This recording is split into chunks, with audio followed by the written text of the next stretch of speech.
Merry Trekmas! This is a follow-up video to the one I published yesterday about lockbox gambling and the numbers behind it and why I think that most of the ships you see on the exchange come from gamblers. So I saw a lot of confusion in the comments section, and I realize I may not have done a great job of explaining everything. So today I'm going to go over some of the math involved in how we figure these things out. Then we're going to look at some simulations in order to back up the mathematics and show you just how bad the odds actually are of getting a ship and why it makes absolutely no economic sense to open lockbox ships in order to sell the ships. It's far more better to sell the keys because they have more value. Before we can really get into that, we need to talk about the gambler's fallacy, because it's easy to think that the gambler's fallacy is somehow involved here. I talked about how you would have a 30% chance to win if you opened 125 boxes. It makes it sound like your chances of winning are going up with the more boxes you open, which is true, but it's not quite the same thing as the gambler's fallacy, which basically says that your luck is going to balance out, that if you've had a streak of bad luck, that you're somehow owed some good luck, or vice versa. So let's go ahead and take a look at that. The gambler's fallacy works like this. Let's suppose you had a jar for every day of the week, and every day for an entire year, you rolled a 7-sided die to decide whether you should put a penny in that day's jar. So if it's Monday and I roll my 7-sided die and I get a 7, I put a penny in there. If I get a 1 through 6, I put nothing in. After a while, you might start to notice some accumulation. Maybe you have 10 pennies here, 9 here, 7 here, 2 here, 12, 9 again, and let's say 10 again. The gambler's fallacy is to look at this and say, aha, Thursday is very far behind the others, so it must be due for a penny soon, when in reality, it's the same chance every single day. So it isn't true that Thursday is somehow due for a penny. What we do know, however, is that by the end of the year, the total number of pennies in all the jars should be roughly 365 divided by 7. So it's possible to know something about what's going to happen in the aggregate without necessarily knowing something about each individual outcome as we go along based on the previous outcomes. How does this help us understand the odds of winning a lockbox ship? Well, the joint probability is the probability of multiple things happening together. And if there's a 1 in 350 chance of winning the lockbox ship, then we know that there's a 349 out of 350 chance that we won't win the ship. So, in order to calculate the joint probability, you take the probability of each event and you multiply them together. So, for example, if we wanted to see the probability of not winning a ship after opening 3 boxes, that would be 349 over 350 times 349 over 350 times 349 over 350, or 349 over 350 to the 3rd power. And we can extrapolate this out. So the exponent represents the number of boxes that we want to open, and then that's going to tell us the odds of not winning a ship after opening that many boxes. We can flip that around, since all the probabilities have to add up to 1, and we simply take this and we subtract it from 1 to get the probability that we win at least 1 ship. It's not going to tell us the odds of winning 1 ship or 2 ships or 3 ships. That's significantly harder to do, but we are going to address that in a little bit. So to find the odds that you will win at least 1 ship in 125 boxes, that's going to be 1 minus 349 over 350 to the 125th power. I'll give you a moment to work this out with pencil and paper. Just kidding. Use a calculator to do it. You will see that it comes out to 30%. But if you're struggling with this, or your intuition is getting in the way and you don't want to take my word for it, as a famous Trek actor might have said, then let's go look at the simulations. Computer, begin program. I work as a data analyst and a programmer by trade. I have an educational background in mathematics. So I went ahead and whipped up this Jupyter notebook to run simulations for any number of lockboxes that you want. It's not sophisticated enough to include the pity timer, but we're mostly looking at a number of lockboxes that are less than 300, about when it kicks in. So we don't really need that. I could add it later if people want, but I had to do this within like an hour, so I didn't have time to make it too fancy, but it will serve all of our needs. So the 30% thing I realize might throw some people off. So let's go ahead and do a simulation. Now I put in 125 here. So this is going to simulate giving 100 people each 125 lockbox keys and telling them to open 125 infinity lockboxes. And then we're going to see how many of them won a ship or multiple ships. So let's go ahead and run it. And in this simulation, it turns out that 69 people didn't win any ship at all. I would say it's nice, but for those people, it most certainly isn't. 25 people won one ship, which means they netted a very small profit. Worst case scenario, they're going to get the value of their keys back by selling the ship, and they get to the profit off of any of the other stuff that came in the lockboxes they can sell, plus any leftover keys if that win came earlier on in the 125. 5 people were lucky enough to win 2 ships, so they're going to profit, and then 1 lucky person got 3 ships, and they're going to profit significantly. Although people winning 3 ships doesn't show up that often, you can see down here, all these blue dots on the bottom, these are all the people who didn't win anything. These blue dots here are the people who won 1 ship, the people who won 2 ships, and the people who won none. Okay, you can see here that 74 people won nothing, 20 people won a single ship, and 6 people won 2 ships. We had 26 total winners for a total of 32 ships. Let's do one more. Okay, we had 67 people win nothing, 29 won 1 ship, 3 people won 2 ships, and 1 person won 3 ships again. We have a total of 33 winners with a total number of ships won at 38. So you can see the 30 number works out pretty closely in practice.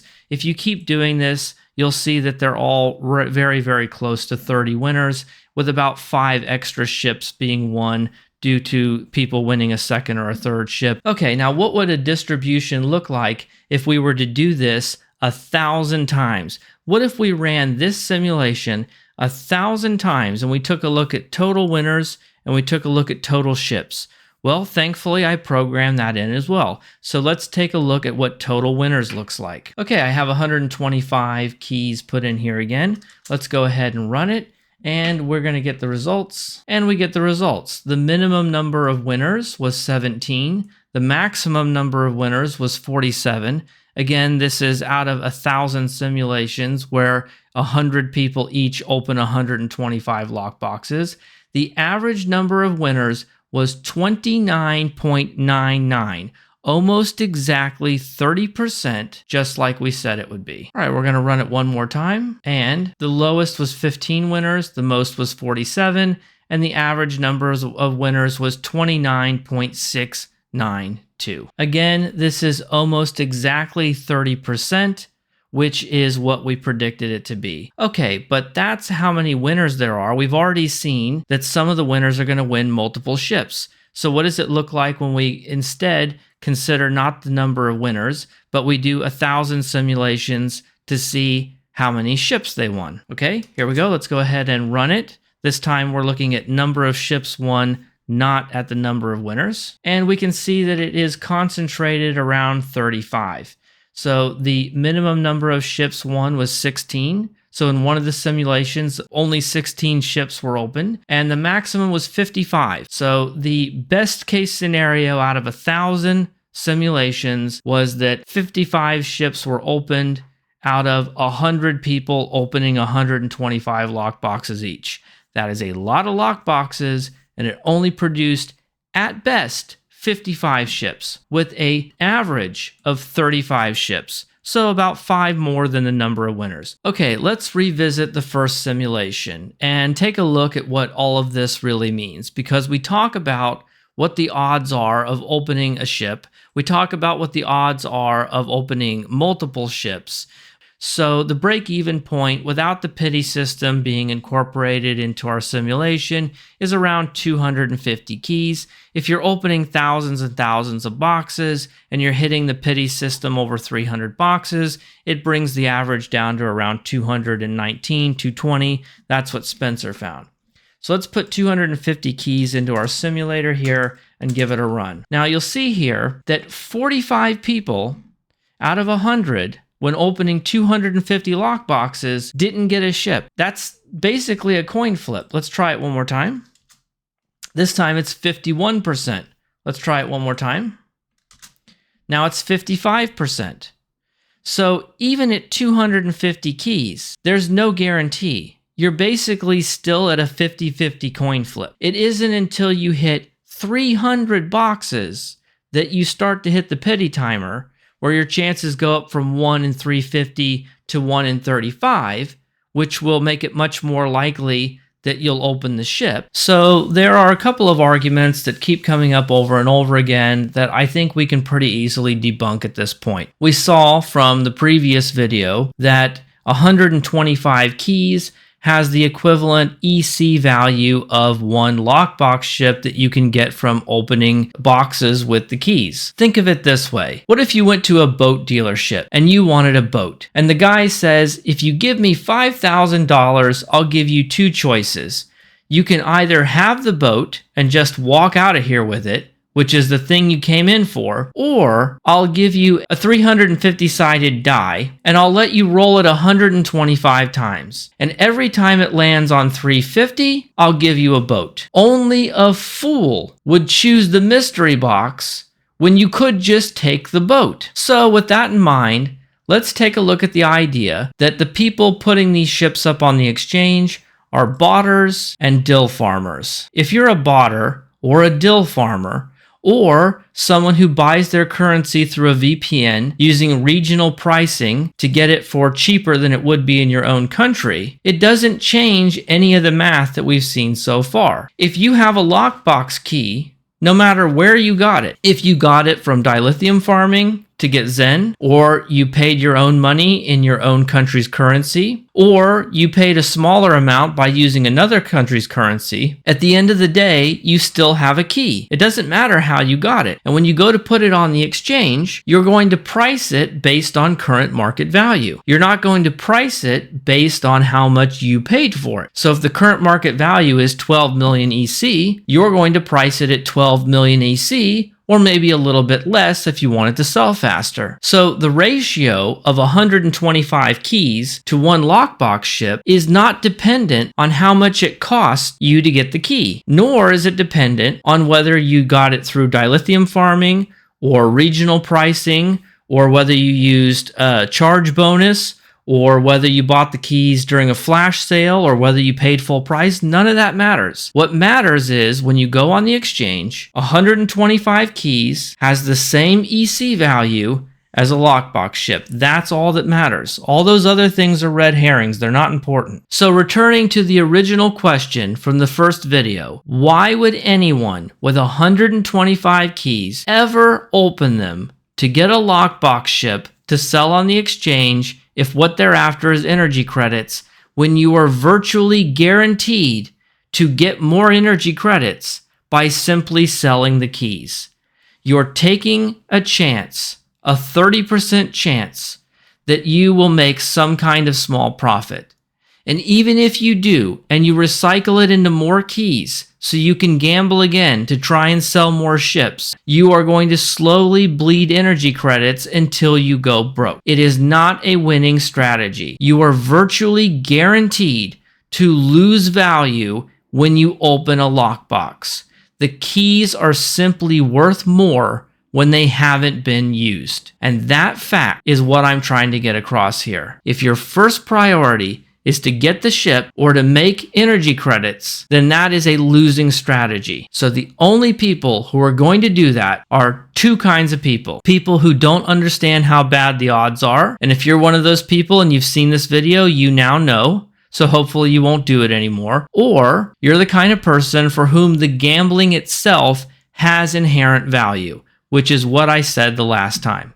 So if you are a gambler and you find value in the gambling, then you're going to be willing to take that 30% risk.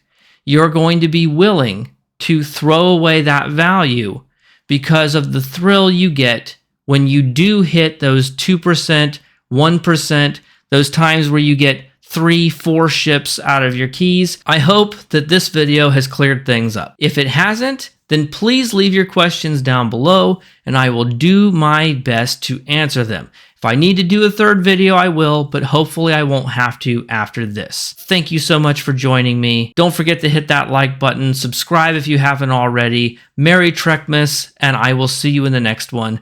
Bye for now.